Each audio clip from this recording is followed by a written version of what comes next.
Hello and welcome to Who Eat, an unofficial Doctor Who watch along podcast. I am one of your hosts, Cameron. I am joined here by Ben. How are you doing today, Ben? Pretty good. How you doing today, Cam? I'm I'm recovering. Yesterday I had a busy day.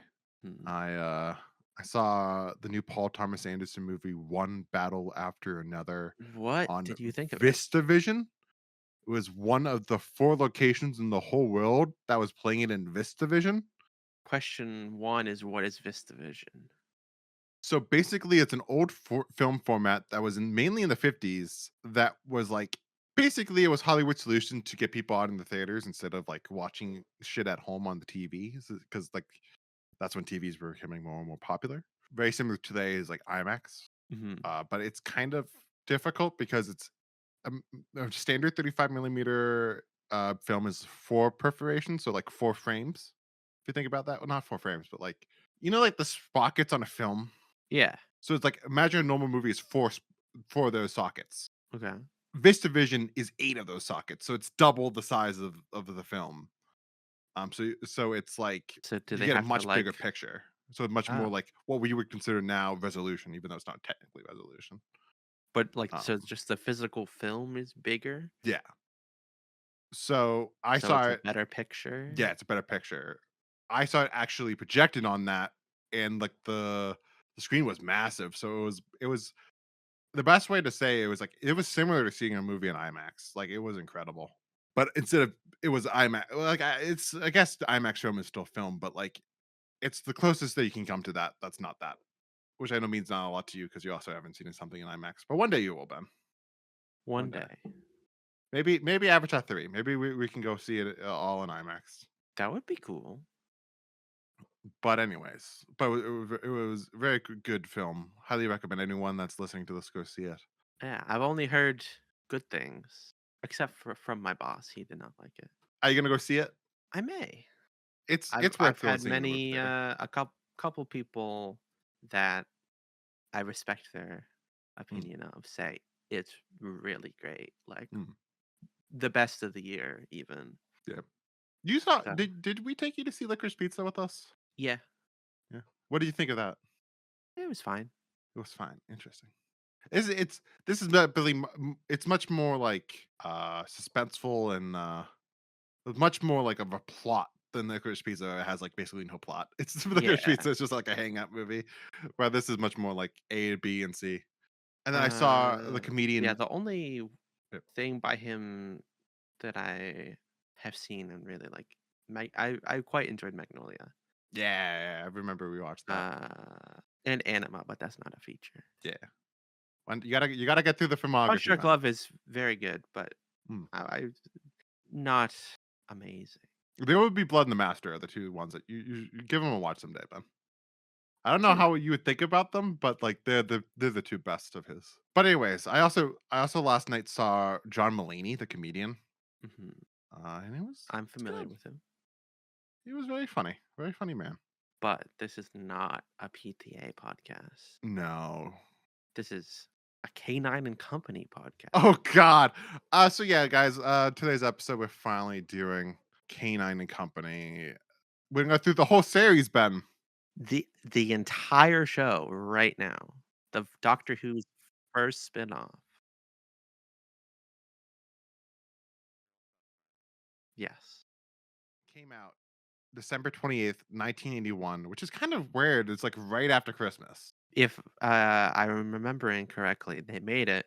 They said, no, I don't think we're gonna go through with this." But they aired it as like a holiday special. But I don't know if it's because of that date. The viewing figures were actually really good, so it's kind of weird that they didn't do more of it. The viewing figures for this, just give me a moment just to pull that up. The viewing figures was a whopping 8.4 million viewers, which is insane when you consider that when Tom Baker regenerated in Legopolis, I believe he didn't even crack 6 million. Mhm. Like, let me look real quick. Legopolis had a high of 7.7 in pot 2, but 6.1 for pot 4. So the Sarah Jane spinoff got 8.4 million viewers. How did they not pick this up as a series, Ben? I don't know. Well, it's because the productions it Probably was because because it the heads of the BBC said, "This is shit." yeah. So what any behind the scenes? Basically, the behind the scenes as I was reading goes basically, I'm gonna sum it up. I don't know, I might be wrong here, but, this is what I read. I'm just gonna sum it up as John Nathan Turner wanted to bring back Elizabeth Sladen. The way she was gonna come back for, like, that Tegan role, and Yeah. she was gonna be like that, like, bridge so, like, the audience is like, "Oh, yeah, Sarah Jane," and then the new doctor comes and it's like, "Alright, it's a new doctor, but, like, we know Sarah Jane." So it's like, it's fine. Like, he's over the transition. But That she would have was been like, crazy if Sarah Jane was here for 3 doctors. "Yeah." But she was like, "No, I don't wanna do, like I don't wanna repeat what I did previously. That's not, like, creatively fulfilling for me." And it kinda makes sense. But even though it would've been cool if, like, she popped up in Legopolis and was like, "Oh, shit, Sarah Jane's there." Yeah. And then, like, like, having some type of, like, a beginning and end for that the 4th Doctor to have Sarah Jane be there at the beginning and the end there would be some, like, there would be a nice, like what's the correct word I should be describing? There would be a quite nice end cap to that, you know? I mean, we got her memory. Yeah, but that doesn't count. Everybody calling the doctor's name. Not if not that that necessarily counts. But anyways, so Uh, then when, John Nathan Turner approached her to do the spinoff, she was like she thought that was like, "Oh, okay, that would be a challenge, that would be different." So she accepted that. And then what else production-wise? writer director. Yeah, so written by Terrence Dudley, who previously did before this, he directed Meg Loss and will go on to write for The Doomsday and Black Orchid and King's Demons. None of those are well liked, are they? No. I think some people like Black Orchid. Like, that has somewhat of a fan base, I think. And then directed by John Black, who directed Keeper Traken and For the Doomsday, and also directed some episodes of Coronation Street. So yeah, before we get into the episode, like we did for Tom's first episode of season 18, Leisure Hive, let's talk about the theme song and the intro first before we get into Mm. the actual meat of the episode. Before we get into our thoughts on it, it should be noted that the theme song was composed by Ian Levine, who of course is a controversial figure in the Doctor Who community. Uh, Founded a bunch of missing episodes. We would not have missing episodes without him. Was also fundamental in the Doctor Who community of bringing the show back after the season 22 cancellation, and then became a little bit of a grumpy old man with age and loves his AI recreations and really does not like the animated recreations not being a completely 100% faithful, and also a little bit of a sexist in terms of the Jodie Whittaker era. But he did save a lot of Doctor Who, Ben. You have to give him that. But also a lot of people say that like he seems like a nice person when you meet him in person. He's just somebody that is mean when you interact with him online. If that makes sense. That like if you meet him in person, he's a nice man and like he just has an internet persona that like just he doesn't know how to control himself online. But of course, Interesting. he composed this. Also, Fia Tra, Fia Trench. Did I fuck that up so badly? I have to say it again, Ben. Fia Trench. I think that's how you pronounce it. Is that how I should pronounce it, Ben? I don't know where you're looking. Wikipedia theme music. Fiatra? Fiacra? I would say Anyways, yeah. one of those things. There was going to be originally going to be orchestral, but then they probably because of budget stuff, it was electronic. So the electronic arrangement was done by Peter Howell. I put it on when I was just speaking, and it's certainly bold, Ben. What do you think of the theme? And like this, let's just talk about the theme, and then we can talk about the visuals. I don't even know. They kinda go hand in hand. It's okay. 1, I think it's too long. Like, Yes. if it was like 20, 30 seconds, fine, but it's like a minute. of it's it's hard to even articulate. Well, like, It's the best way to sum it up and to articulate it is that it's very 80s. Even though this is yes, only 1981, this is the most 80s intro possible. yes. It's so meandering and a strange combination of both bombastic and also very subdued, if that And makes then sense. and you have every so often just K9 going, "K9, K9." Mhm. And then when you get to the visuals, it's just a lot of zoomed ins of Sarah Jane and K9. In Sarah Jane is just she's running, she's using her car, she's like at like a in front of a pub. Yeah, we're running through all these different activities and then like rapid fire all of them again. Of course, one of the best things about this is Elizabeth Sladen is gorgeous in this intro. But like you said, one of the main things is also it goes on and on for fucking ever. Even though it's I only a think there's a minute version of intro. this where it's the beginning and the end, like the very end, like a 25-second one, that's okay. But the middle, you know, 30 seconds where it's just ooh, and K9. it's just she's walking around and just a bunch of nothing for too long. Which I guess maybe that is fitting for this pilot. With a very synthy, like it's so much synth. You can't get more electronic 80s than that intro. Yeah. I didn't know that Peter Howell had a hand in it. Yes. His Doctor Who theme is so good. And it is the way his actual composing of the episode theme, the orchestral music in his not orchestral, but like the music in the The episodes itself score, is also yeah. very good. His score, Wow. It's not great. Not a good start. but also like it's one of those things that's bad, but also I kind of do like it because how bad it is. It's so over the top and so campy. It doesn't loop back around for me. It's just not good. Okay, Ben. Should we talk So about the episode itself? the episode itself, what did you think of K9 and Company? It is mostly just boring. Uh like Hot take. I know, crazy. It's not good. So much of it is just people kind of hanging out and talking about stuff that isn't that interesting. Like the first 10 minutes, I would say, is rough. Before we see K9, I think is the hardest part.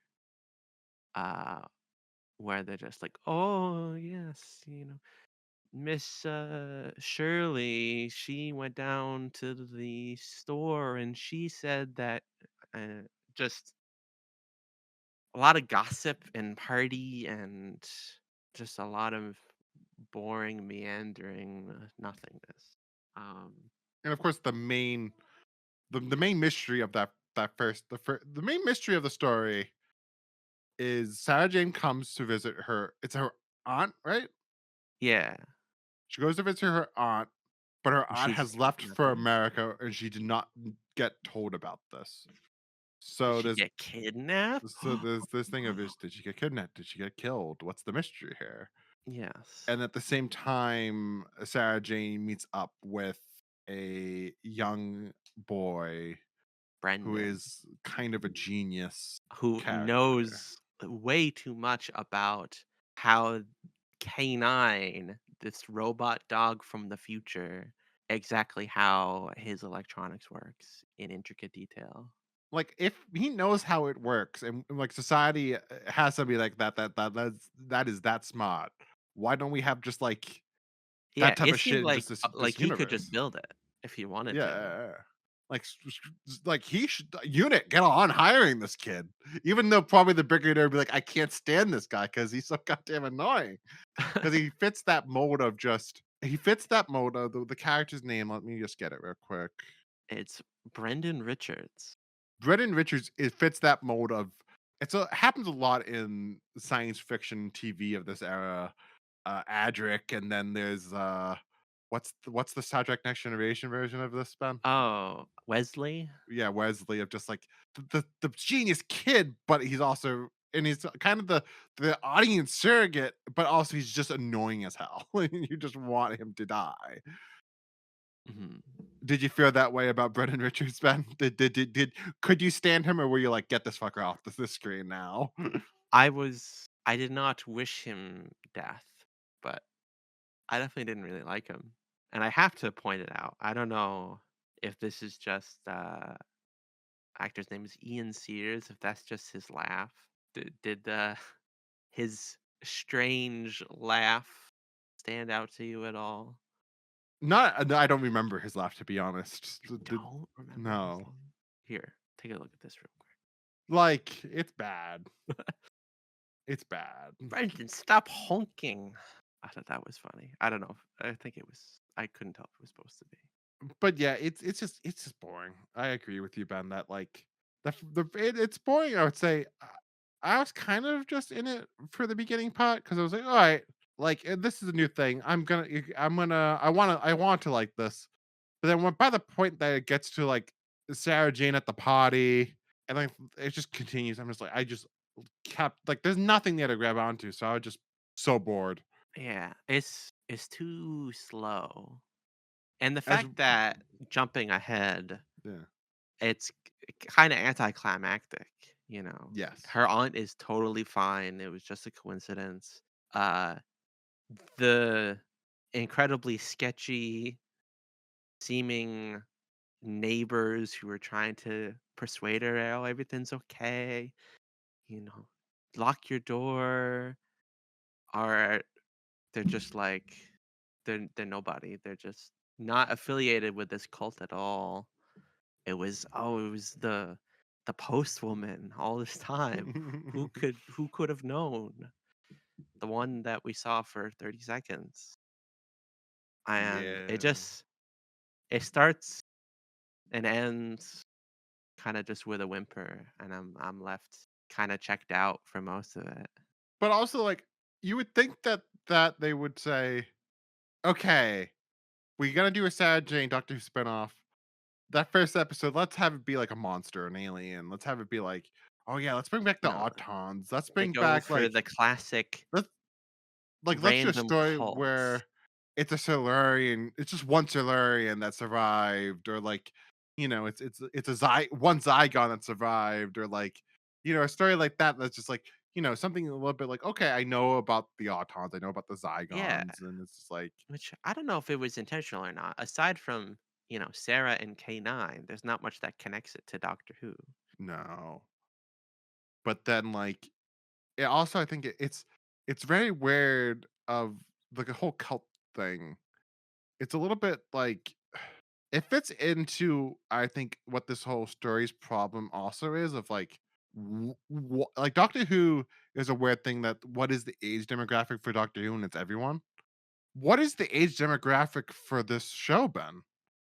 Is this for kids, or is this for adults? Is this for teenagers? Who is the demographic for this show? I mean, it's kind of all over the place. So probably roughly the same as to Doctor Who at the time.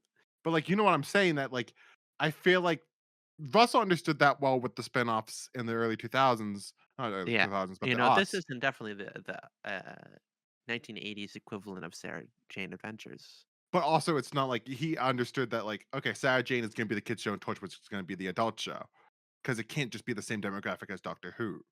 Yeah. Well, this is very much just they're trying to do the same demographic as Doctor Who, but also it not having any aliens, at least in the pilot, or any mysterious bad guy, not an overall bad guy, also makes it so it's like, are you trying to have this be a little bit more elevated? But then also it's the show with the talking dog. Like, Y- Yeah. I didn't really think about the show was called K9 and Company, which for that K9 is not in this very much. no. It's mostly just Sarah, which would make me think that they are trying to target a younger demographic, since I believe K9 is intended for the younger Yeah. demographic. K9 the character. So, I don't know. I think the broad concept of K9 and Company Sarah and K9 teaming up, stopping things could work, but I think this is a bad pilot for it. Yeah. But also, like, another critique I have with it is that I think that concept also lends itself to doing a show where, you don't need all of this background of just, like, the aunt and, like, the mystery of the aunt stuff. It could literally just be Sarah Jane is a journalist. Let her just be investigating her story, and then that leads us into the Doctor Who-ness of the story and, like, the mystery. It I was seemed like they disappointed were that the trying to Sarah Jane spinoff doesn't even have anything of her being a journalist. You would think that that would be a part of this. I mean, it gets mentioned for the first time in, a decade, but, But you know what I mean, Ben. yeah, no. I think it's a pilot, so part of the problem is it has to set up a TV show. So I think they seem to be trying to set up, small town mysteries. What's up with that weird neighbor, you know? That kind of thing. Not universe ending. But hence why also that show that you're describing is much more of an adult drama or kid much not I shouldn't say even adult, but, like, much more mature drama where it's much more like a mystery show of, like, a small town, where this it's also the K9 show, so it's like it's a kids show. Like, Yeah. I couldn't imagine a kid being entertained by this story at all. Maybe that is the root of it is just confused as to what it's trying to be. I wonder in an alternate universe what a full season of K9 and Company would have looked like. I know it would be interesting to see, like, how did we ever Because get aliens in the show? I think the concept could evolve in an interesting way. It Yeah. just doesn't. It only gets 50 minutes for the whole existence of the show. Mm. But I think it is clear why it was canceled. Oh, yeah. And hopefully the next Doctor Who spinoff will be better. Is the next We Doctor Who spinoff better, Cam? had the next one I forget if Torchwood or Sarah Jane came first, but Torchwood. technically, next one is totally Doctor Who is next. Oh, no, it would be Doctor Who Confidential would be next. That the after show, I would say, is different than a separate drama. If you say so, man. But anyways, yeah, I think let me look it up because I think they were both what's screwing me up is I think they were both 2006. I mean, one was like a kids challenge thing, and one is actually behind the scenes. I think they were both happening simultaneously, if I'm remembering correctly. Oh no, no, no, they were both happening. No, well, I know that I'm not talking about that. I'm talking about Sarah Jane or Torchwood. What came first? Torchwood, I'm almost certain. Yeah, so yeah, it was 2000 and I made my big first old episode was list. 2007 and then Torchwood was 2006.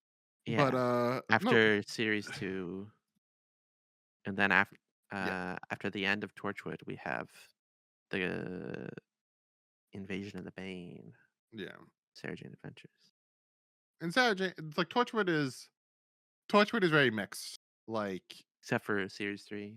yeah, season 3 is like goat goat shit. But like season 1 and season 2 both have like it can it's a spin-off that's like one episode you're like this is one of the worst pieces of television I have ever seen, and then the next week you're like, "This is some of the best science fiction TV like ever made."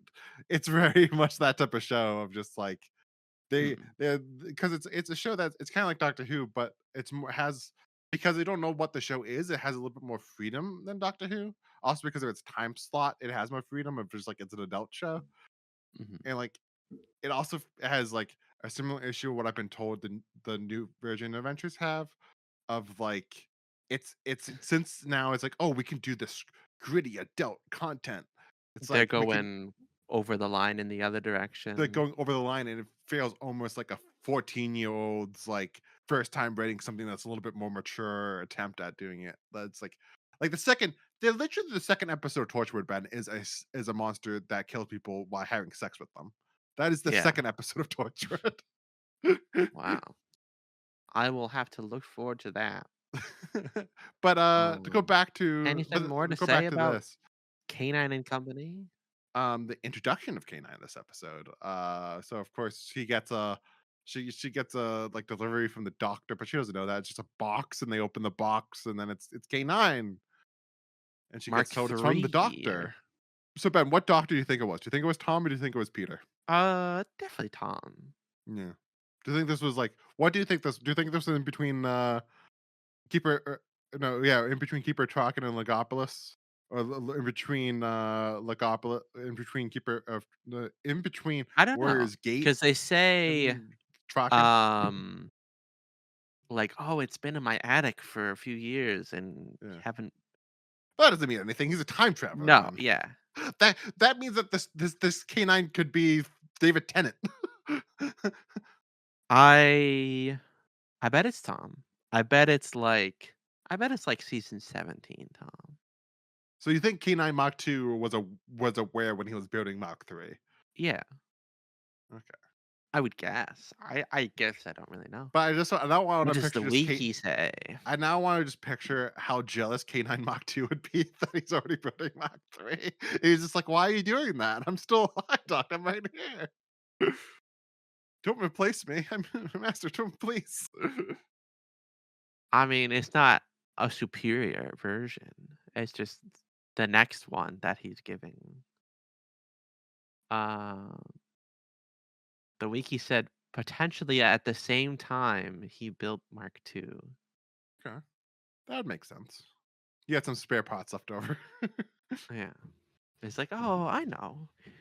I'll send one over to my best friend Sarah."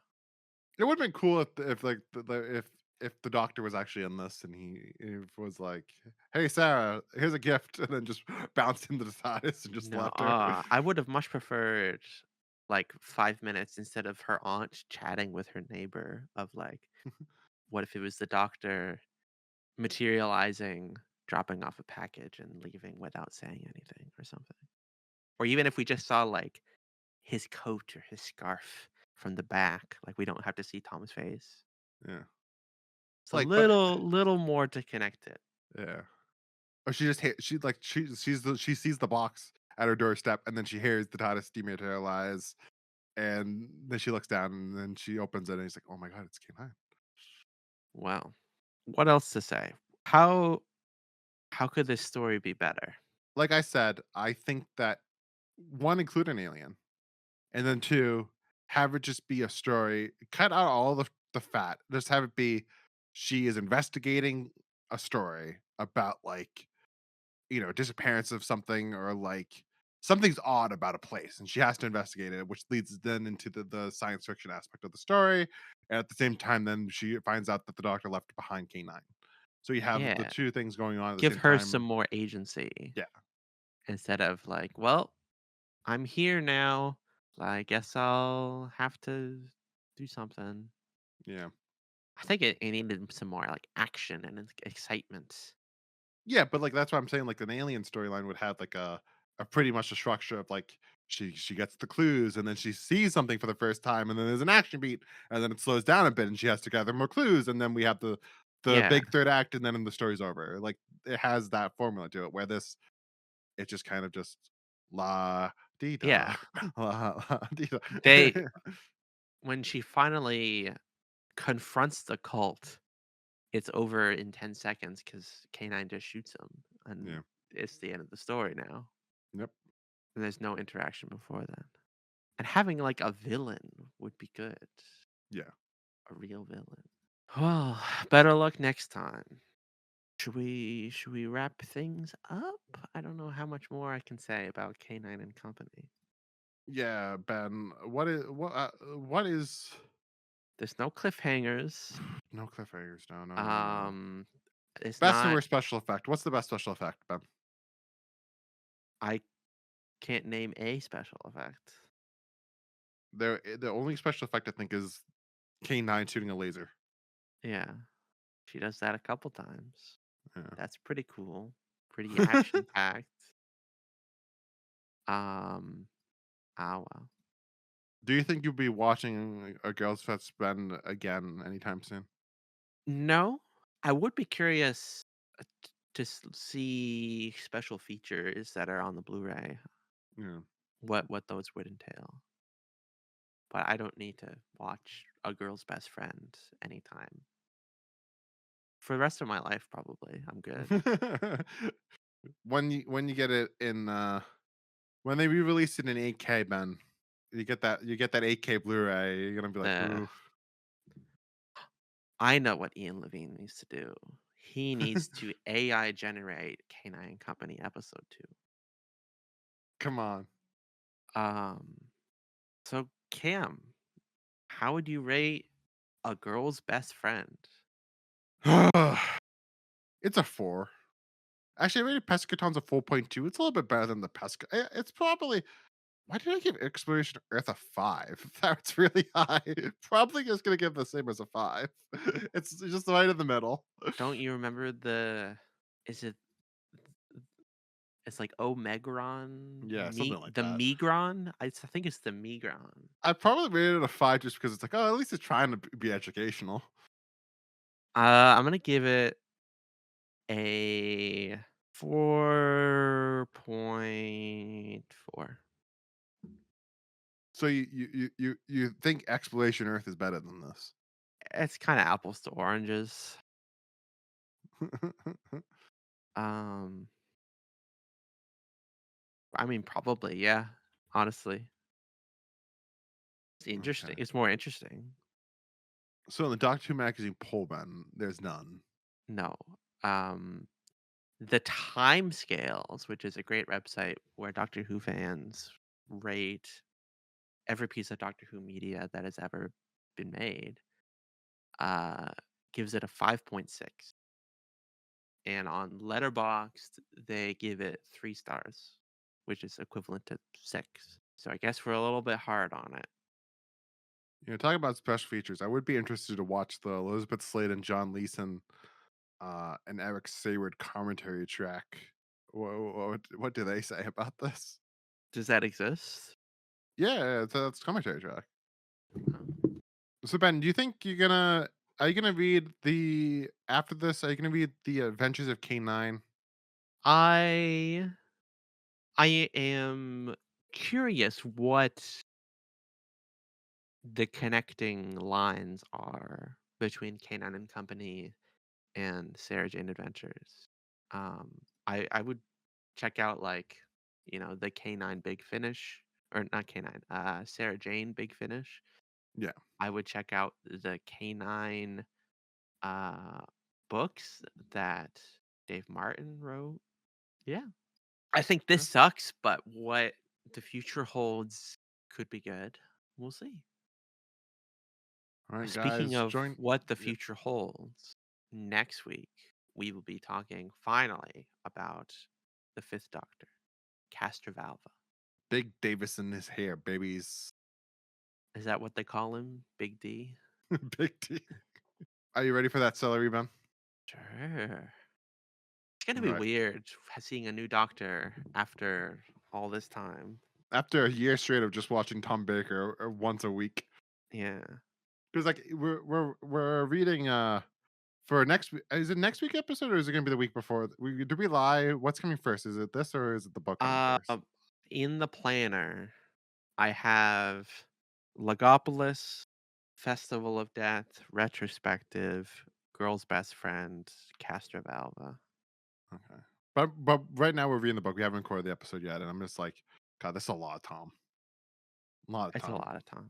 Like, part of me wants to read like there's other Fourth Doctor books that's like the Well Mannered War and I I'm forget gonna the need other I'm one. gonna I'm gonna need a Tom detox. I started Yeah. listening to the first uh companion chronicle, which is Romana 2 and Tom, Hmm. but it's just like it's too much Tom. Yeah. I need a detox from Tom. Because there's another one that's like the very English way of death or something like that. Like there's a bunch of Tom Baker, Gareth Robert books, and then there's a bunch of there's a lot of Tom media that could be consumed, but also like we've just been watching Tom Baker for a full year, so I'm kind of like I'm done with Tom. I'm done. Yeah. Okay. All about Peter Davison now. Yeah, which thank God it's gonna be a short one. We should be done by we could be done by like watching it by the end of this year, Ben. I think. No, no, it'd be Oh, still it would be like I think we would be done maybe in February if because looking at the planner, but like Planner says it'll take 5 months for it all to come out. So we for it to could come watch out. it in 3 to 4 if we Yeah. double up some. So that's what I'm saying. If we do it could we theoretically could finish this in January or February, Yeah, maybe more February. we will see. You should cut out a lot of this stuff at the Oh end yeah, here. Um, but yeah, have a wonderful rest of your day. peace out, everyone.